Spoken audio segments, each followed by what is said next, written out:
मानस श्रृंखला में आज का विषय अंधकार भाग 2।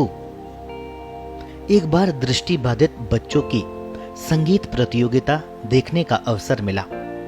अखिल भारतीय स्तर की थी, प्रथम श्रेणी थी। 15 वर्ष से कम उम्र के बच्चों की अंतिम चरण था।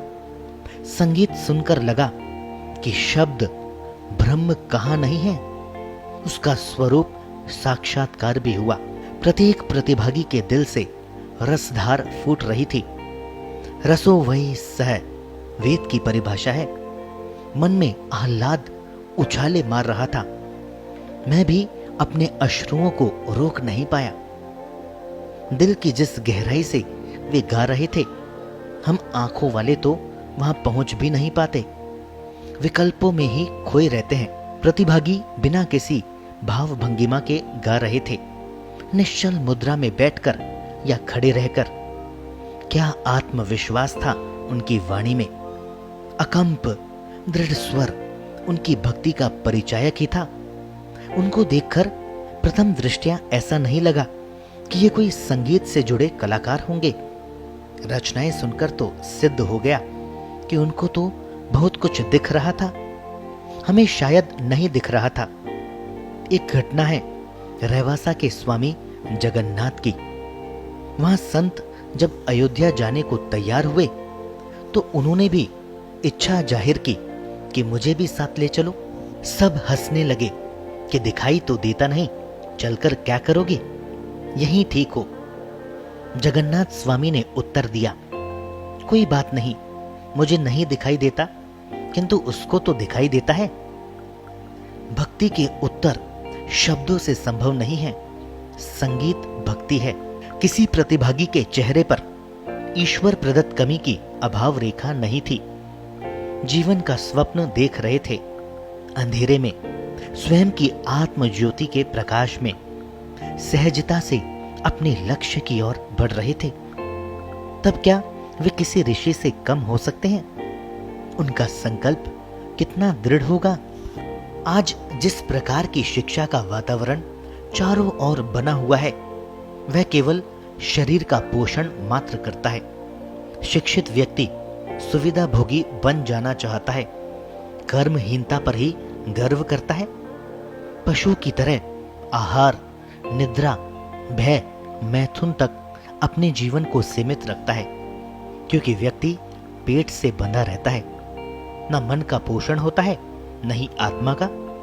असंतुलित व्यक्तित्व के कारण संत्रास में ही जीता है, अभावग्रस्त ही रहता है। शास्त्रों में लिखित पुरुषार्थ और विद्या तो उसे छूते भी नहीं है। दोनों ही धर्म पर आधारित है। धर्म, अर्थ, काम, मोक्ष में से केवल अर्थ और काम रह गया। धर्म, ज्ञान, वैराग्य, ऐश्वर्य के बारे में तो नहीं पता, सुन भी पाता है या नहीं। बिना धर्म के इस चकाचौंध में व्यक्ति प्रवाहित रहता है, प्रवाह पतित रहता है।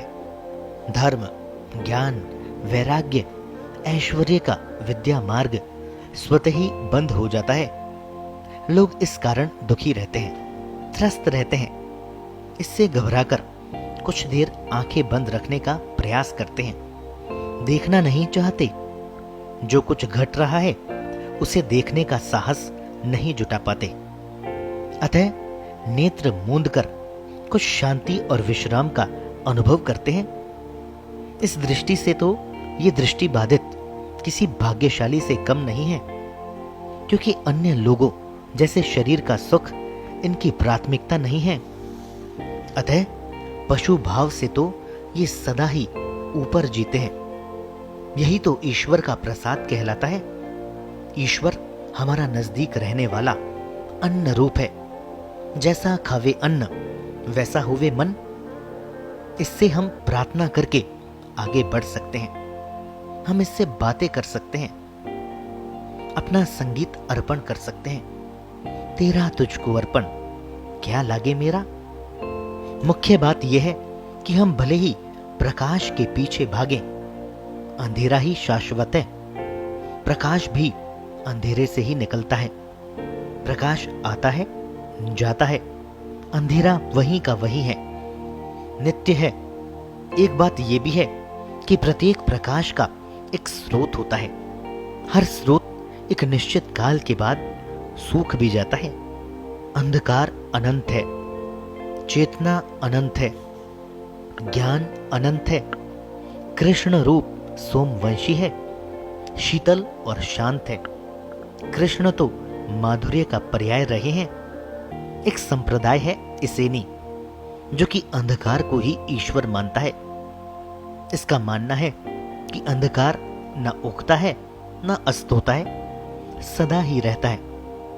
प्रकाश तो सीमित है। सृष्टि असीम अंधकार के गर्भ से ही पैदा होती है और उसी में लीन हो जाती है। हमारा मन भी कभी प्रकाश में लीन नहीं हो सकता। आज की शिक्षा में वैसे भी मन और आत्मा की चर्चा ही नहीं होती। जिनके नेत्र नहीं, वे मन का मूल समझते हैं, अनमोल बन सकते हैं। चिंतन सूरदास का ही होना चाहिए, धृतराष्ट्र का नहीं होना चाहिए। इसी से मन की गहराइयों में झांकने वाले प्रज्ञा चक्षुओं का विकास होता है। हम आंखों वालों के लिए तो ये अत्यंत दुर्लभ मार्ग है। इनमें तो अधिकांश अंधे ही होते हैं, चाहे मदांध हो चाहे कामांध, भक्ति और प्रेम को प्राप्त नहीं हो पाते। ओशो ने लिखा है कि अंधकार का एक भय भी होता है, मृत्यु जैसा मालूम पड़ता है। अगर हम अंधकार से प्रेम कर सकें तो मृत्यु का भय भी मिट जाएगा।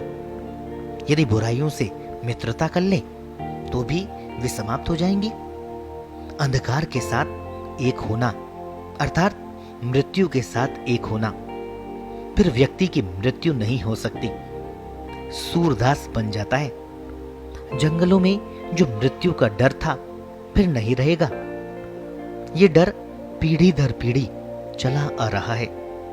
उसी भय के कारण अंधेरे से प्रेम नहीं कर सकते। इसके लिए अंधकार से मैत्री करनी पड़ेगी। अंधकार का साक्षी बनना है, उसी में विलीन हो जाना है। प्रकाश में व्यक्ति भी सीमित हो जाता है, दिखाई देता रहता है। जब प्रकाश नहीं होता तो सीमाएं खो जाती है। हर वस्तु दूसरी वस्तु में समा जाती है। रूप विसर्जित हो जाते हैं। सब कुछ रूपहीन अस्तित्व में खो जाता है। भय पकड़ने लगता है। अंधेरे में तुम नहीं जानते तुम कौन हो। अहंकार भी ठहर नहीं सकता। सीमा ही अहंकार का कारण है। भय के कारण व्यक्ति प्रकाश चाहता है, वह खो जाना नहीं चाहता। हमें यह मान लेना चाहिए कि अंधकार ही प्रकाश का जनक है। अंधकार है तभी प्रकाश का भी महत्व है। वास्तव में तो दोनों साथ साथ रहते हैं। जैसे हमारे शरीर में अग्नि सोम साथ साथ रहते हैं। जब एक बढ़ता है तब दूसरा घटता जाता है। प्रकाश ऊर्जा है, गतिमान है, विज्ञान है। कृष्ण ज्ञान रूप है। जन्म से ही सबके हृदय में रहते हैं। उनको देख पाने के लिए प्रकाश चाहिए, जिसे प्रज्ञा चक्षु देख सके। अंधकार को देखने के लिए, अज्ञान को समझ पाने के लिए अविद्या, अस्मिता, आसक्ति, अभिनिवेश के आवरण, त्रिगुण के आवरण समझ पाने के लिए प्रकाश की स्तुतियां गाई जाती है। वह प्रकाश भी भीतर ही प्रतिष्ठित रहता है। वह प्रकाश शाश्वत है। माटी के शरीर में नश्वर दिए में बाती रूप, आत्म ज्योति रूप जलता है। प्रत्येक शरीर एक माटी का दिया है। पूरा समाज मिलकर दीप माला तैयार कर सकता है। वैसे तो प्रत्येक दीप अपने आप में ये क्षमता रखता है। अहम ब्रह्मास्मि है, कहा भी है अप दीपो भवै। प्रकाश से अंधकार बलवान है, सुर से असुर बलवान होता है। देवानाम असुरा बलिनः कहा गया है। असुरों में असुरों को आकर्षित करने की अद्भुत क्षमता भी होती है। एक बुराई के साथ तुरंत दूसरी बुराई जुड़ जाती है, मानो आपस में रिश्तेदार हो। ये सब मिलकर अच्छाइयों को समेट लेते हैं, दबोच लेते हैं। जैसे लक्ष्मी पद्मासना है, कमल पर प्रतिष्ठित रहती है, उनका वाहन उल्लू है, अंधकार में ही विचरण कर सकती है, चंचला है, टिकती नहीं है। प्रश्न उठता है कि अंधकार में, रात्रि में तो कमल का मुंह बंद हो जाता है, तब क्या पद्मासना उल्लू पर सवार होकर चलती है, अथवा दिन में कमल पर और रात्रि में उल्लू पर बैठती है, अथवा दोनों अलग अलग देवियां हैं? कौन सात्विक है, असुरों का वध करती है, कौन असुरों को पोषण करती है? संगीत और अंधकार का प्राकृतिक संबंध है। संगीत भी आकाश से निकलता है और अंधकार का घर भी आकाश ही है। आकाश में होने वाले नाद से, नाद के स्पंदनों से ही सृष्टि होती है, स्पंदनों से ही संगीत पैदा होता है। शब्द ही बंधन के कारक है तथा शब्द, मंत्र, जाप ही मुक्ति का मार्ग खोलता है। भक्ति उपासना भी बहराकाश के स्पंदनों में फलित होती है। भीतर जाने के लिए बाहरी चक्षुओं को तो बंद करना ही पड़ता है। इस सिद्धांत को नए सिरे से प्रयोग करके देखें, जीवन बदल जाएगा। प्रकाश का प्रभाव कभी महसूस तक नहीं होगा, जीवन में सहजता आ जाएगी। वैसे भी ईश्वर की मर्जी के आगे तो सभी विवश होते ही हैं, किंतु ईश्वर जब एक सुविधा कम करता है तो दूसरी बढ़ा भी देता है। जिसको चाहता है उसी को कष्ट देता है। शब्द या वाक्य के 4 धरातल होते हैं, परा, पश्यंती, मध्यमा और वैखरी। जो आवाज मुंह से निकलती है वह वैखरी है, उठती नाभि से है। गर्भ में मां के साथ भी नाभि के माध्यम से ही जुड़े होते हैं, तभी संगीत भी सीख पाते हैं। संगीत में स्पंदन वैखरी से शुरू होकर मध्यमा से गुजरते हुए श्रोताओं को पश्यंती में छूता है। यहां मन का, भावनाओं का धरातल है। इस धरातल को छूने पर ही श्रोता झूमता है। ये तभी संभव है जबकि मन से ही गाया जाए। दिमाग से गाया गया गीत केवल दिमाग को ही छू सकता है। पश्चिम का जॉर्ज, रॉक, पॉप जैसा संगीत शरीर के आगे नहीं बढ़ पाता। शास्त्रीय संगीत ध्यान जैसी एकाग्रता मांगता है। इंद्रियों के साथ मन भटकता रहता है। एकाग्र होना सहज नहीं। दृष्टि बाधितों का भटकाव नहीं के बराबर है। वे ध्यान कर सकते हैं, अंधेरे से मित्रता कर सकते हैं, हृदय की गहराइयों में उतर सकते हैं। संगीत को ही वाचक से उपांशु बनाकर इसका प्रभाव देखें।